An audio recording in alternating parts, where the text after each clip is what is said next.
तो हेलो बच्चा पार्टी, कैसे हैं आप सभी। मैं हूं आपका friend and physics mentor Krishna Tiwari. Students, I hope कि आपके जो एग्जामिनेशन हुए हैं अभी तक बहुत ही शानदार रहे होंगे, और जिन बच्चों के थोड़े बहुत भी डिस्टर्ब रहे हैं तो उनको भी टेंशन नहीं लेना है, क्योंकि आपके पास एक गोल्डन चांस है उन सारे एग्जामिनेशन का बदला लेने का। यस, 7 मार्च एसएसटी स्कोरिंग सब्जेक्ट। ओके, तो आप में से जो भी बच्चे ने अभी तक हमारे चैनल को सब्सक्राइब नहीं किया तो फटाफट से यार सब्सक्राइब कर लो और मूव करेंगे हम लोग एक क्वेश्चन के साथ। तो बच्चों ये बताओ कि सबसे अच्छा कौन, जो गलतियां करके सीखे या फिर कोई वो व्यक्ति या कोई वो स्टूडेंट जो किसी दूसरे की गलतियों को देखकर अपने आप में सुधार कर ले ताकि उसका रिजल्ट ना खराब हो। भाई जिसने गलती करके सीखा उसका तो रिजल्ट थोड़ा बहुत डैमेज होगा, लेकिन अगर उसने किसी को देख के सीखा है, ठीक है, कि हाँ भाई ये गलती हो गई मुझे बचना है, तो उसके रिजल्ट में कुछ ना कुछ अच्छा पॉजिटिव इफेक्ट रहेगा।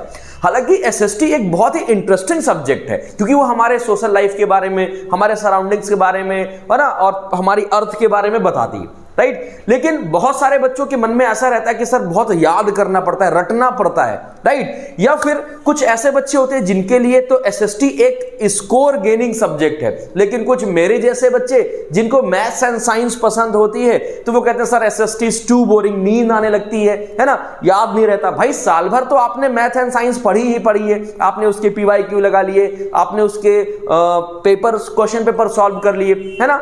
अब बारी है सोशल साइंस की। देखो दोस्तों, मैं ना, जैसा कि मैं साइंस के स्टूडेंट रहा हूं, तो जैसा कि मैं आपके फीलिंग्स को समझ सकता हूं, आप क्या है कि आप मुझसे कनेक्ट कर पा रहे होंगे कि जो भी मैथ साइंस वाले बच्चे होते हैं थोड़ा सा उनको बोरिंग लगती है एसएसटी, क्योंकि वो याद करने में बिलीव नहीं रखते, क्योंकि उनको याद होता ही नहीं है ना, तो बिलीव क्या रखेंगे, ठीक है। तो बात आती है कि सर आपने ऐसी कौन सी गलती की। तो मैंने ना गलती की किसी भी सब्जेक्ट को हल्के में लेकर के, ठीक है, या फिर ओवर कॉन्फिडेंस में कि यार एसएसटी है तो हो जाएगी, या हल्के में ले लिया कि यार एसएसटी है चलो हो जाएगी, है ना। उसको 100% फोकस या ये शॉर्ट में समझ लो कंप्लीट इज्जत ना देना, ठीक है। तो बाद में फिर मुझे पता चला, बहुत पछतावा भी हुआ कि यार जब 10th का रिजल्ट आया कि मैंने सब्जेक्ट को क्या ले लिया, एक अंडर एस्टिमेट किया, राइट। तो ये जो गलतियां आप लोग करते हैं, जैसा कि मैं आपको बता रहा हूं कि बहुत सारे बच्चे अभी इसको अंडर एस्टिमेट कर रहे होंगे, ओके। तो सारे सब्जेक्ट की जो वैल्यू है वो बहुत ज्यादा इंपॉर्टेंट है, एटलीस्ट क्लास 10th तक, और यही आपके सारे सब्जेक्ट आपको 90+ कराने के लिए हेल्प करने वाले हैं। दूसरी सबसे खास क्या बात है कि बच्चों के माइंडसेट में क्या रहता है कि एसएसटी है, जैसे मेरे था, मैं अपने बता रहा हूं, तो एसएसटी में ना मैंने सुन रखा था अपने सीनियर से, शायद आपने भी सुन रखा हो, या कई सारे आपके दोस्त बताते रहते हैं कि यार एसएसटी में तो क्या करो, 2 लाइन लिख दो, फिर कुछ भी लिख दो, है ना। कोई डेट है तो कुछ भी आप अराउंड में लिख दो, मान लो 1817 है तो आप लिख दो 18 सेंचुरी या 18 बीसी, कुछ ऐसा लिख दो, या अर्ली 1800 सेंचुरी लिख दो, तो मार्क्स मिल जाते हैं। देख भाई वो बहुत अच्छी बात है जो भी तुमने सुन रखा है, लेकिन ये भी एक बहुत बड़ी मिथ है कि एसएसटी की कॉपी में गाने लिख के आ जाओ। वो पहले होता था, जब होता था, या शायद नहीं भी होता था, केवल सुना ही है ना कि किसी ने देखा है, या फिर आपने प्रैक्टिकली अगर कभी फेस किया हो, मैंने फेस किया है। तो ये गलती आपको नहीं करनी कि अगर आप ये सोच रहे हैं कि अगर कोई भी हिस्ट्री या सिविक्स या ज्योग्राफी का क्वेश्चन है और आप उसमें कुछ भी लिख के आ जाओगे तुम्हें नंबर मिल जाएंगे, तो ये आजकल ये सब नहीं चलता है। तो क्या करना है, आपको प्रॉपरली एक्सप्लेन करना है क्वेश्चंस को, भले ही वो 3 मार्क्स का 2 मार्क्स का एक्सप्लेन देना है, एक्सप्लेनेशन। और एक्सप्लेनेशन देने के बाद ना जो आपके मेन पॉइंट्स हैं जिन पे क्वेश्चन फोकस कर रहा है उनको बुलेट पॉइंट की तरह लिखना है ना। इससे क्या होगा कि एक तो आपका इंपैक्ट अच्छा पड़ेगा, और दूसरी खास बात क्या है कि आपको उसमें मार्क्स पूरे के पूरे मिलेंगे, ठीक है। इकलौता सब्जेक्ट ऐसा है कि अगर आपने टू द पॉइंट लिखा हुआ है तो आपको मार्क्स मिलते हैं, है ना, मैथ्स और साइंस के अलावा, ठीक है। चलो दूसरी बात क्या है, रिप्रेजेंटेशन का जो तरीका होना चाहिए। देखो मैथ्स में चल जाएगा, साइंस में चलो चल गया, टू द पॉइंट आपने आंसर किया, नंबर मिल गया। लेकिन एसएसटी है, जैसे इंग्लिश है, हिंदी है, जो भी आप करके आए हो, कुछ उनका रिप्रेजेंटेशन कुछ खास तरह का होना चाहिए। खास का मतलब कि जहां पर जरूरत हो कॉमर्स का, जहां पर जरूरत हो हमारे अंडरलाइन का, ये कभी मत भूलना। फिर प्रॉब्लम आती है कि सर ये याद नहीं होता, कैसे दिमाग में चिपकाएं इसको, कैसे भेजे में घुसे।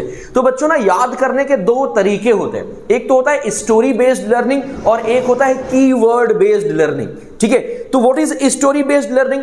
मान लो कोई स्टोरी आपने देखी या सुनी, या आपने कोई मूवी देखी, तो वो आपको याद रह जाती है। क्यों? क्योंकि वो कोई ना कोई एक स्टोरी चल रही होती है। आपके माइंड सेट है कि भाई ये मूवी है, तो मूवी का मीन्स हो गया कि कोई ना कोई स्टोरी सेट है, कोई ना कोई एक स्टोरी चल रही है। तो उस स्टोरी के बिहाफ पे आपको वो सालों सालों तक वो मूवीज याद रहती हैं, या कोई ऐसा इंसिडेंट या कहानियां याद रहती हैं। तो वैसे ही आपको हिस्ट्री में क्या करना है, कोई भी इंसिडेंट है, ठीक है, या कोई भी इवेंट है, उसको लेकर के एक उस पे बेस्ड स्टोरी बना लो। भाई बातें बनाने में तो तुम्हारा जन्मसिद्ध अधिकार है, माहिर ही हो, तो आप सब्जेक्ट के लिए बना लोगे तो कौन सा बहुत बड़ी तीर मार दोगे, ठीक है ना।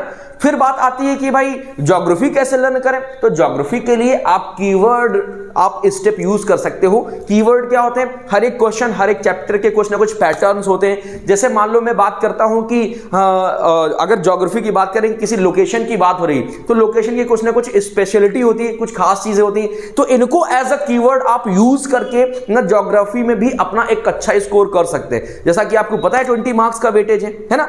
दूसरी एक खास बात क्या है, सभी बच्चों को आज तक, क्योंकि कल के बीच परसों एग्जाम है, तो आज तक यह पता है कि 60% ही ऐसे चैप्टर हैं जिनसे 80% क्वेश्चंस आने हैं। 60% वो चैप्टर होते हैं जिनसे 80% क्वेश्चन आते हैं। देखो हाईलाइट करो मेरी इस बात को, वो 60% चैप्टर्स, और वो आपको पता है कौन कौन से, आपके टीचर्स ने बता रखा है ऑलरेडी।